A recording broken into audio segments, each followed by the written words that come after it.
हम आज लेकर आए हैं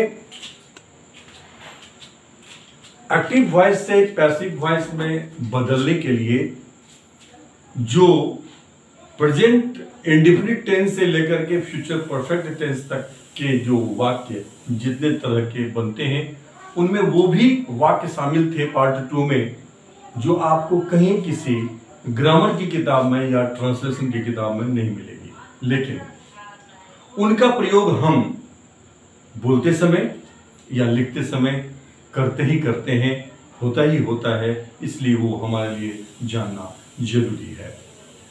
जो पहली बार इस एपिसोड को देख रहे हैं, ये ग्रामर सेक्शन जो है डे 10 है, ये 10वां एपिसोड है प्रैक्टिकल इंग्लिश ग्रामर का जो मैं आपको बताने जा रहा हूं। उसमें भी जो वॉइस का ये पार्ट 3 है। मैंने अलग अलग टुकड़े में वॉइस को समझाने की कोशिश इसलिए की है क्योंकि वॉइस के ऊपर में इतना अधिक कहीं किसी किताब में आपको कोई डिटेल्स नहीं मिलेगा, लेकिन ये वॉइस हमारे लिए अपॉर्चुनिटी पैदा भी करता है और अपॉर्चुनिटी हमसे छीन भी लेता है, सिर्फ इस वजह से क्योंकि वॉइस के इंपॉर्टेंस के बारे में हमें पता नहीं है, क्योंकि ये ग्रामर की किताब में भी कहीं दी हुई नहीं है। इसलिए हमने एपिसोड 1 में बताया कि वॉइस क्या होता है, किन परिस्थितियों में हम सिर्फ एक्टिव वॉइस का ही प्रयोग करेंगे और किन परिस्थितियों में हम पैसिव वॉइस का ही प्रयोग करेंगे, कारण क्या है, उसके पीछे का प्रभाव क्या है कि हम ऐसा उसमें कह रहे हैं। उसके लिए अगर आपने वो एपिसोड नहीं देखा है तो आप हमारा वो एपिसोड जो है एपिसोड परहैप्स वो हमारा 8 है, 9 है, 2 एपिसोड है, डे 8, डे 9, ये डे 10 है। इसमें जो बचे हैं उसके ऊपर हम चर्चा करने जा रहे हैं। इसमें पहला जो स्ट्रक्चर होता है वो होता है कि जिस किसी को जो कुछ करना है, ये पहले समझ लीजिए आप क्या है। क्या पहला है कि सब्जेक्ट के साथ हेल्पिंग वर्ब आता है और हेल्पिंग वर्ब के साथ जो है ये 2 कैटेगरी के हैं वाक्य जिसको मैं आपको बताऊंगा। हेल्पिंग वर्ब के साथ आता है इन्फिनिटिव। इन्फिनिटिव मतलब होता है कि वर्ब का जो फर्स्ट फॉर्म है वो टू के ठीक पहले आता है, प्लस में ऑब्जेक्ट या प्लस में अदर वर्ड्स। इसकी हिंदी में मीनिंग क्या होती है वो भी हम आपको बताएंगे। इसकी हिंदी में मीनिंग होती है कि जिस किसी को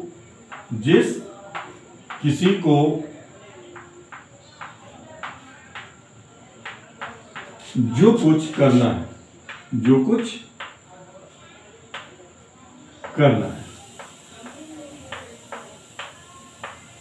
या करना था या करना होगा। इसमें सब्जेक्ट के साथ has, have, had, will have,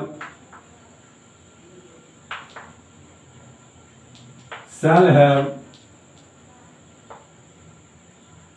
plus में टू प्लस वर्ब का पहला रूप plus object plus other words आता है जो ऊपर लिखा है। ये सेम चीज है। इसका जिस किसी को हो गया सब्जेक्ट, जो कुछ हो गया ऑब्जेक्ट और स्ट्रक्चर उसका ये हो गया, ये स्ट्रक्चर था उसका। अब ये हम एग्जांपल देंगे इसका, जैसे कि उसे होमवर्क करना है, उसे होमवर्क करना है या करना था या करना होगा, तीनों टेंस में। हेल्पिंग वर्ब प्रेजेंट में आएगा हैज, हैव, पास्ट में आएगा हैड, फ्यूचर में आएगा विल हैव, शैल हैव, और इसी पे बेस्ड जो स्ट्रक्चर है ये उसे होमवर्क करना है या था। मुझे कपड़े धोने हैं, मुझे कपड़े धोने हैं या धोना है, धोना था, धोना होगा। हालांकि इसकी चर्चा हम जो है इंग्लिश स्पीकिंग प्रैक्टिस में पहले भी करवा चुके हैं, लेकिन पैसिव वॉइस में जो बच्चे की क्लास 6 से क्लास 12 तक के हैं वो भी और अन्यथा भी जो जॉब में हैं या व्यापार कर रहे हैं या जिनके दिल में इच्छा है कि मैं अंग्रेजी में भी बोलूं, अच्छा बोलूं, उनके लिए एक तरह से ये रिवीजन है जो पहले हम किए थे, लेकिन इस रूप में हमने वहां पे नहीं किया था। अब यहाँ पे ये हो गया एक्टिव वॉइस में। दूसरा होता है कि जिसकी जो कोई जो कुछ करने वाला है। सेकंड है, ये तो एक ये हो गया। हेल्पिंग वर्ब वाला सेंटेंस दो ही होता है।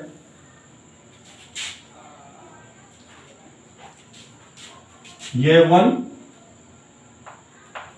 दूसरा है कि जो कोई जो कुछ करने वाला है, जो कोई जो कुछ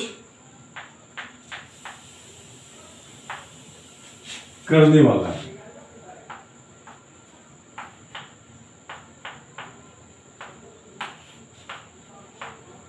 करने वाला था, करने वाला होगा। तो ध्यान रखिए, करने वाला अगर लगा है तो यहां पे हेल्पिंग वर्ब आएगा एमिजार। पास्ट में आएगा was were, as is, am is are, was, were, will be, shall be. इसकी बात सिर्फ हेल्पिंग वर्ब का अंतर होगा, बाकी स्ट्रक्चर सेम होगा। तो देखिए यहाँ पे has, have, had, will have, shall have था। यहाँ करना है, करने हैं है, वहाँ करने वाला है। ये अंतर होता है सेंटेंस में, बाकी स्ट्रक्चर सेम रहेगा। इसके बाद प्लस में आएगा टू प्लस वर्ब का फर्स्ट फॉर्म, प्लस में आएगा ये ऑब्जेक्ट, और प्लस में आएगा ये अदर वर्ड्स। ये दूसरा स्ट्रक्चर है।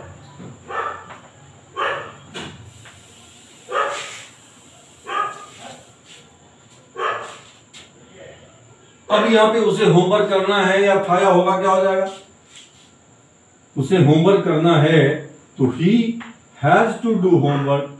पास्ट में he had to do homework और फ्यूचर में he will have to do homework. सिर्फ हेल्पिंग वर्ब चेंज हो जाएगा टेंस के हिसाब से। He has to do homework. ये दोनों सेंटेंस करेंगे। और पैसिव वॉइस में भी देखेंगे हम कि सिर्फ हेल्पिंग वर्ब का ही अंतर होगा, और हिंदी में जो प्रारूप है, कहने का तरीका है, वो बदलता है, उसका सेंस बदलता है।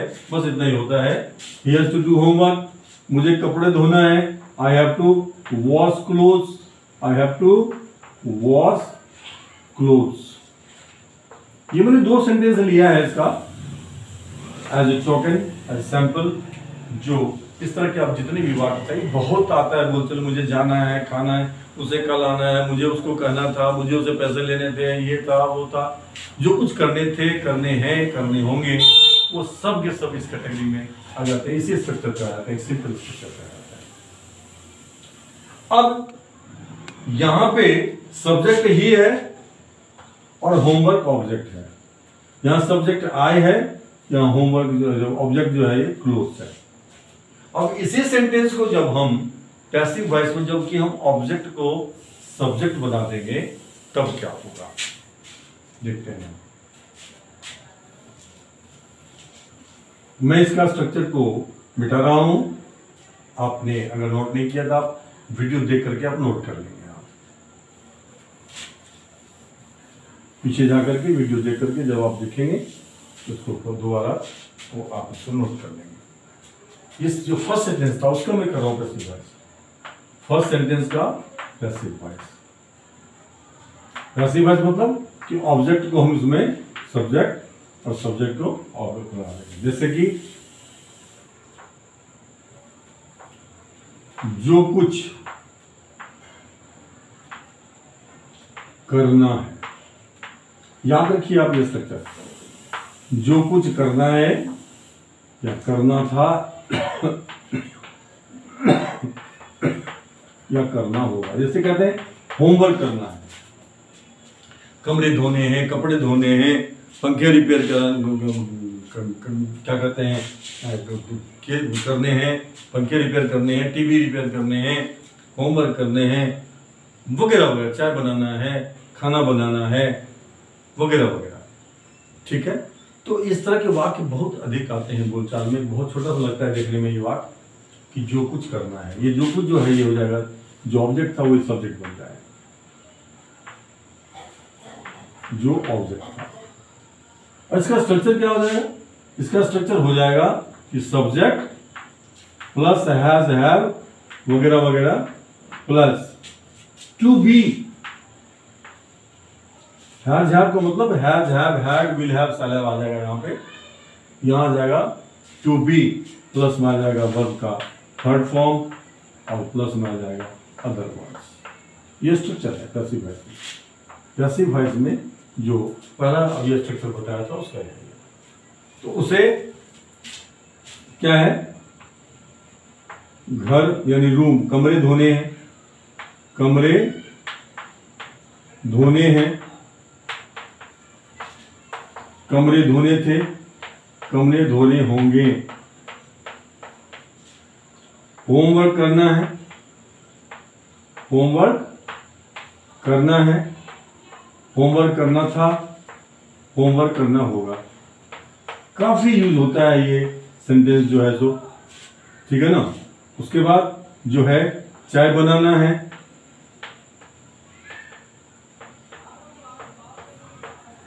चाय बनाना था, चाय बनाना होगा।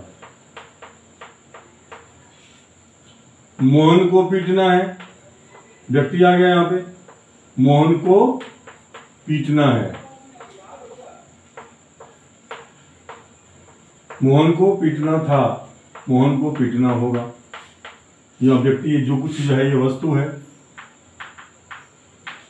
और जिस किसी को जो कुछ करना है, जिस किसी को अगर रहेगा दिया हुआ वाक्य में जिस किसी को, तो वो व्यक्ति है, ये व्यक्ति हो जाएगा, ये व्यक्ति सब्जेक्ट बन जाएगा, ये सब्जेक्ट बन जाएगा। और व्यक्ति अगर नहीं है तो ये सब्जेक्ट बन जाएगा, जो वस्तु है ये सब्जेक्ट बनेगा, ठीक है।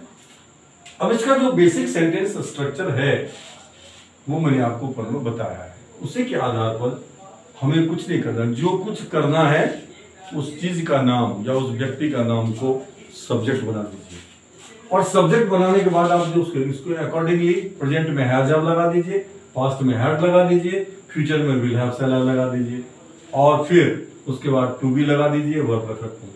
कमरे धोने हैं, क्या हो जाएगा, रूम्स। अरे जानते हैं कि उसकी चर्चा पहले रूम्स की हो चुकी है, तो यहाँ पर कर दीजिए the rooms, the rooms have to be cleaned, have to be cleaned, ठीक है। उसी स्ट्रक्चर, किसी स्ट्रक्चर पे होमवर्क करना है तो homework has to be done, homework has to be done, had to be done, will have to be done. Present में has to be done, past में had to be done, future में will have to be done, to be done.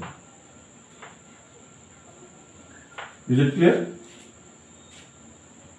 उसके बाद है कि चाय बनाना है, हो जाएगा tea has to be prepared, tea has to be prepared.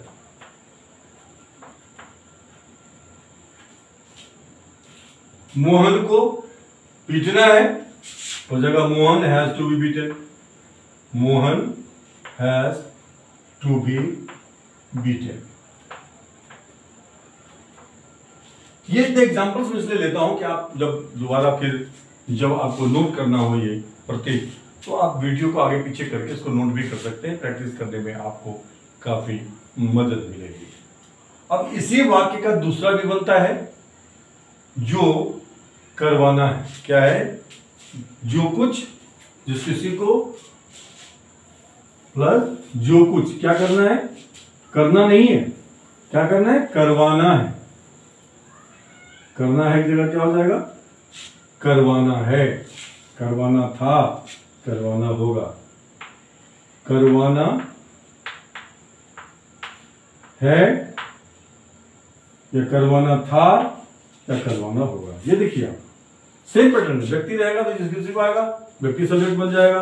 अगर वस्तु है तो वस्तु सब्जेक्ट बन जाएगा। जैसे कि कमरे साफ करवाने हैं, कमरे साफ करवाने हैं। कमरे साफ करवाने थे, कमरे साफ करवाने होंगे। ठीक है। खाना बनवाना है, खाना बनवाना है, खाना बनवाने थे, खाने बनवाने होंगे। ठीक है। राम की बेइज्जती करवानी है, राम की बेइज्जती करवानी है, करवानी है, करवानी थी, करवानी होगी। ठीक है। आप ये स्ट्रक्चर याद रखिए, सेम पैटर्न इसमें भी लागू होगा। जो कोई या जो कुछ करवाया जाने वाला है, यहां हो जाएगा करवाया जाने वाला है। ठीक है। की जाने वाली है, पैसिव वॉइस हो जाएगा, सिर्फ हेल्पिंग वर्ब चेंज हो जाएगा, ये ध्यान रखिए आप। तो हेल्पिंग वर्ब के बाद कोई इन्फिनेटिव आया है तो पैसिव वॉइस में हम एक तरफ वाला जो है जो कुछ करना है उसमें भी, और जो कुछ करने वाला है उसमें भी जो है सिर्फ हेल्पिंग वर्ब का अंतर होगा, बाकी स्ट्रक्चर सेम रहेगा। अब इसका स्ट्रक्चर क्या हो जाएगा? इसका जो बेसिक सेंटेंस स्ट्रक्चर है ये हो जाएगा, जिससे इस वाक्य को करेंगे आप, हो जाएगा सब्जेक्ट प्लस हैज, हैव वगैरह वगैरह, had, will have, shall have. ठीक है। यहां हो जाएगा to be got, to be got plus verb का थर्ड फॉर्म प्लस में अदर वर्ड्स। सिंपल स्ट्रक्चर है, ये याद रखना है। To be got plus verb का थर्ड फॉर्म प्लस ऑब्जेक्ट। कमरे साफ करवाने हैं, क्या हो जाएगा? Room, the rooms have to be got, the rooms have to be got cleaned. खाना बनवाना है, हो जाएगा meals has to be got cooked, meals has, ये सिंगुलर है, मील्स मतलब है भोजन, has to be got cooked. ये फिर 8 तरीके से बनेगा। ये तो स्पीकिंग प्रैक्टिस जब आप जाएंगे तो ये सारा का सारा मैं पहले करवा चुका हूं, तो आप उसमें देखेंगे और प्रैक्टिस करेंगे। I don't recollect the episode number, तो आप जाके देख लेंगे उसमें आप ये कैसे करवाया है। राम की बेइज्जती करवानी है तो Ram has to be got, had to be got या will have to be got, to be got insulted. ठीक है। ये पैसिव वॉइस इसका भी कर लेंगे आप, ऐसे वाक्य का भी कर लेंगे। जो कुछ करने वाला है, इसमें एविजर आया है। की जाने वाली है, जो कुछ की जाने वाली है, सेम इसी तरह जो कुछ करना है कि जगह हो जाएगा जो कुछ की जाने वाली है। फिर जो कुछ करवाने वाला है, जो कुछ करवाए जाने वाला है, सिर्फ हेल्पिंग वर्ब चेंज हो जाएगा, हैज की जगह am is are, was be, will be, shall be वगैरह लग जाएगा। इस तरह के वाक्य को आप कर देंगे। Is it clear? पर्टिकुलरली जो स्टूडेंट्स हैं उनके लिए बहुत ही बेनिफिशियल है, और अदर्स जो है उनके लिए भी स्ट्रक्चर ऑलरेडी हम इंग्लिश स्पीकिंग प्रैक्टिस में सब करवा चुके हैं। आप पिछले एपिसोड में जाइए, पूरा डिटेल्स में आपको मिलेगा। प्रैक्टिस एक्सरसाइज सही प्रैक्टिस भी कराए हैं हम, उसमें जाइए सब मिल जाएगा। सेकंड कैटेगरी होता है, ये तो हो गया इन्फिनेटिव कैटेगरी का, कि अगर वाक्य में हेल्पिंग वर्ब के बाद इन्फिनेटिव आता है, infinitive means two plus verb का फर्स्ट फॉर्म, तो उसका पैसिव वॉइस कैसे करेंगे? तो एक ही तरह का वाक्य दिया हुआ है किसी भी ग्रामर की किताब में, मैंने आपको 4 तरह का वाक्य बनाया है, जो कि बोलने में भी काम आया, आपको लिखने में भी काम आया, जिसका जिक्र कहीं भी किताब में या ग्रामर की किताब में कहीं नहीं है। तीसरा होता है कि जब सब्जेक्ट के साथ कोई मोडाल्स आता है, और मोडाल्स के साथ जो है वर्ब का पहला रूप आता है, प्लस में ऑब्जेक्ट आता है, प्लस में अदर वर्ड्स आता है। ये स्ट्रक्चर को याद रखिए आप। जैसे कि ही कैन प्ले क्रिकेट, ये कैन की जगह जो है मस्ट आ जाए, शुड आ जाए, कुड आ जाए, वुड आ जाए, कोई भी जितने भी मोडाल्स हैं, मोडाल्स हमने स्टार्ट नहीं किया, स्टार्ट करेंगे मोडाल्स का पेरिफेरल स्ट्रक्चर में। प्रत्येक टेंस का जो मोडाल्स का किस टेंस में किस मोडाल्स का यूज होता है, क्या अर्थ देने के लिए, उस पर अभी हम अब इंग्लिश स्पीकिंग प्रैक्टिस में पेरिफेरल स्ट्रक्चर आपको बताने वाले हैं। ही कैन प्ले क्रिकेट,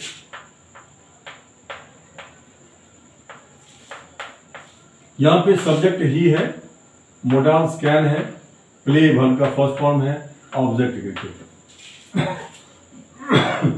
इसको जब पैसिव वॉइस में आप चेंज करेंगे, ये भी सेंटेंस हमने करवा रखा है इंग्लिश स्पीकिंग प्रैक्टिस में, मैं तो सिर्फ आपको पैटर्न बता रहा हूं। इसको पैसिव वॉइस में जब चेंज करेंगे तो ये है एक्टिव वॉइस। तो याद रखिए कि एक्टिव वॉइस में अगर सब्जेक्ट के बाद सिर्फ मोडाल्स आया है और मोडाल्स के साथ वर्ब का फर्स्ट फॉर्म आया, तभी ये काम करेगा। पैसिव वॉइस में इसका स्ट्रक्चर क्या हो जाएगा? पैसिव वॉइस में इस सेंटेंस को जब हम कन्वर्ट करेंगे तो इसका स्ट्रक्चर हो जाएगा कि जो ऑब्जेक्ट था वो सब्जेक्ट हो जाएगा, प्लस मोडाल्स के साथ बी लग जाएगा, मोडाल्स के साथ लग जाएगा प्लस में बी,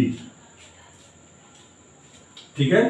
प्लस में आ जाएगा वर्ब का थर्ड फॉर्म, प्लस में अदर वर्ड्स। जैसे कि वह क्रिकेट खेल सकता है तो उसका हो जाएगा क्रिकेट खेला जा सकता है उसके द्वारा, बाय हिम।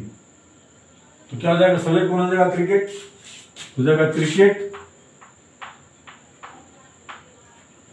कैन बी, कोई भी मोडाल्स हो यहां पे सेम जो है स्ट्रक्चर फॉलो करेगा। कैन हो, मस्ट हो, शुड हो, वुड हो, विल हो, शैल हो, ठीक है। कोई भी जो मोडाल्स है, जितने भी मोडाल्स हैं, कोई भी मोडाल्स यहाँ चले आए, कोई फर्क नहीं पड़ता है। लेकिन उसके बाद अगर वर्ब का फर्स्ट फॉर्म आया तो यही स्ट्रक्चर लगेगा पैसिव वॉइस बनाने में। क्रिकेट कैन बी प्लेड, ये फॉर स्टूडेंट्स है, बाय हिम, हालांकि उसका कोई अर्थ नहीं है किसके द्वारा, लेकिन इसका जो होगा पैसिव वॉइस हो जाएगा cricket can be played by him. ये पहली कैटेगरी है मोडाल्स की। मोडाल्स की दूसरी कैटेगरी है, उसको भी याद रखिए आप।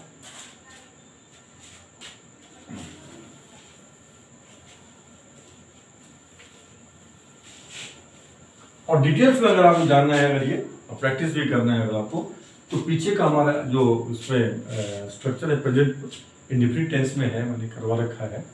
जो सेंटेंसेस प्रैक्टिस करवाई है मैंने, उसमें मोडाल्स भी है, कैन भी है, शुड भी है, दो तो करवाया है मैंने। तो उसको आप जाके देखें, आपको थंबनेल में मिल जाएगा और उसको देखें आप, आपको बिल्कुल क्रिस्टल क्लियर हो जाएगा। क्योंकि इसमें सिर्फ दो ही तरह के वाक्य बताया मैंने, उसमें कई तरह के वाक्य बनते हैं और कई तरह के पैसिव वॉइस भी बनते हैं उसमें सारा जिक्र है। ये तो थोड़ा सा कोर्स के हिसाब किताब से जो पढ़ते आ रहे हैं उसके हिसाब से मैंने आपको बताया है। अगली कैटेगरी इसमें होती है, वो कैटेगरी ये होती है कि सब्जेक्ट के साथ में मोडाल्स आता है और मोडाल्स के साथ हैव लगा रहता है और हैव के बाद वर्ब का थर्ड फॉर्म लेता है और थर्ड फॉर्म के बाद जो है यहां पे अदर वर्ड्स आता है।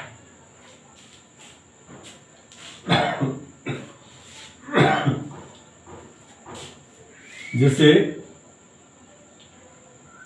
उसे होमवर्क करना चाहिए, था, उसे होमवर्क करना चाहिए, चाहिए का अलग होता है, वो फर्स्ट कैटेगरी में आ जाएगा, ही शुड डू होमवर्क। ये होमवर्क करना चाहिए था, यानी पास्ट टेंस में जो कुछ उसको करना चाहिए था लेकिन उसने नहीं किया। इसमें किसी स्ट्रक्चर क्या है? Subject plus modals plus have. यहां क्या आ जाएगा? He should have plus done. Object क्या है? होमवर्क। ठीक है, इस तरह कोई भी वाक्य हो सकता है इस पैटर्न पे। ये पैटर्न याद रखना है एक्टिव वॉइस में आपको। इसको जब पैसिव वॉइस में चेंज करेंगे तो होमवर्क सब्जेक्ट हो जाएगा, इसकी हिंदी क्या हो जाएगी? होमवर्क की जानी चाहिए थी, होमवर्क की जानी चाहिए थी।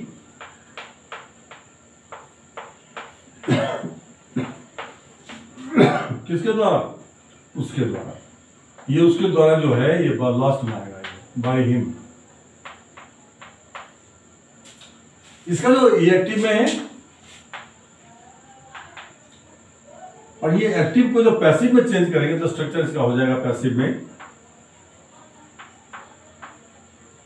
पैसिव वॉइस में कि सब्जेक्ट प्लस कौन सब्जेक्ट, जो ऑब्जेक्ट था, प्लस मोडाल्स, और मोडाल्स के साथ तो है पहले से है, आपको सिर्फ बीन जोड़ देना है।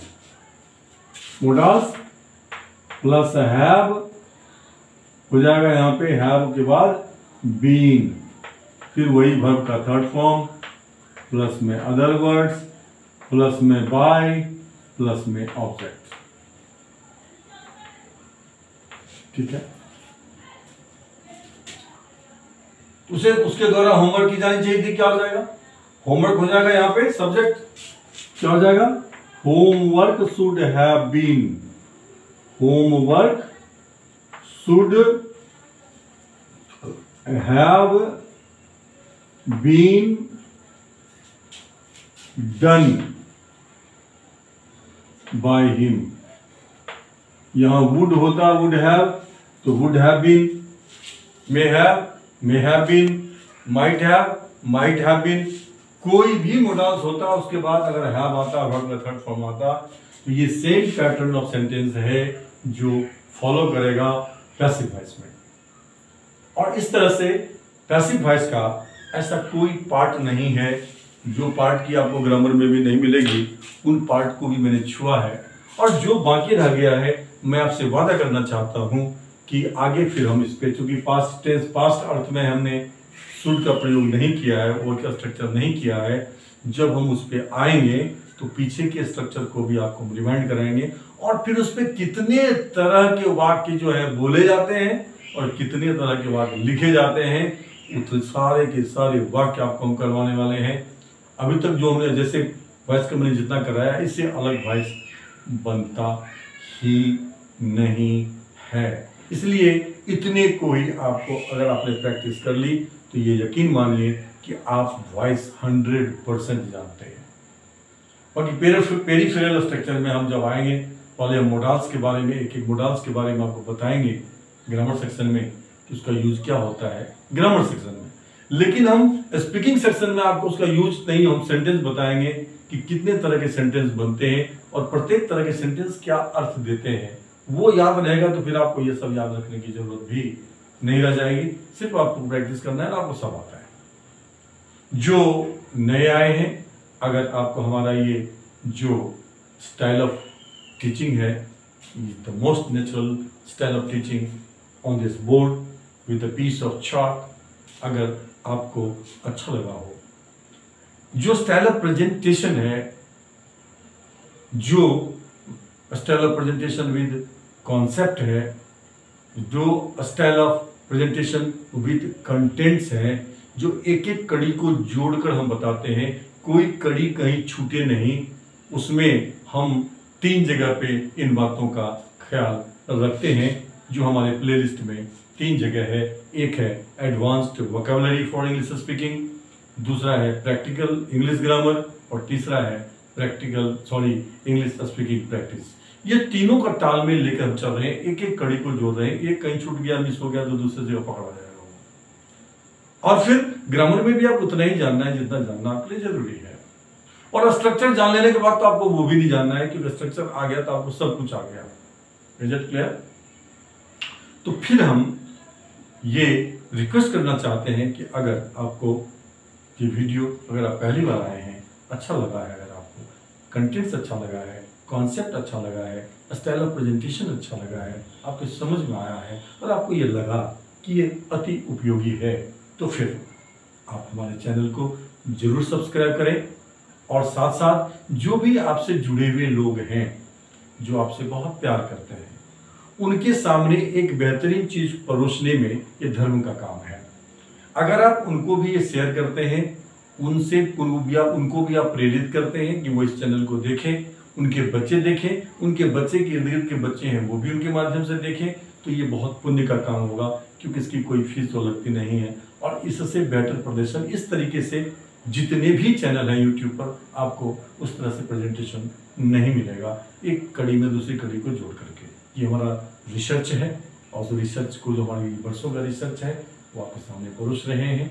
और जो पुराने हैं, मैं आपसे कहना चाहूँगा कि आपका कमेंट्स जो है जिस गति से आना चाहिए वो कमेंट्स हमें नहीं मिल रहे हैं, जो थोड़े से परेशान करते हैं।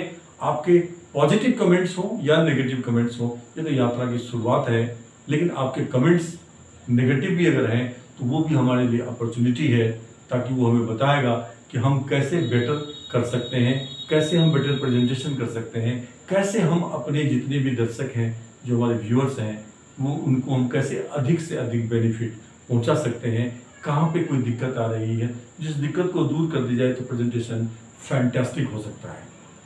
कुछ समय के बाद फिर जब स्ट्रक्चर चलेगा, उसके बाद हम कुछ प्रैक्टिस एक्सरसाइज दिखाएंगे आपको कि जब हम डिलीवर करते हैं, जब हम बोलते हैं, तो कुछ बोल करके मैं आपको बताऊंगा। आप देखेंगे कि कितना आकर्षक लगता है, और वो सिर्फ आपको किसी भी भाषा में आप बात करें, चाहे हिंदी में बात करें या मातृभाषा में बात करें या अंग्रेजी में बात करें, आप जो डिलीवरी का जो स्टाइल है वो तो आप वैसे भी आप कॉपी कर सकते हैं, नहीं कुछ कर सकते हैं तो कॉपी कर सकते हैं, और उस कॉपी करके आप शुरुआत तो कर सकते हैं। With that let us call it a day. Have a nice day. See you in the next episode with something worthwhile. Have a nice day. Thank you.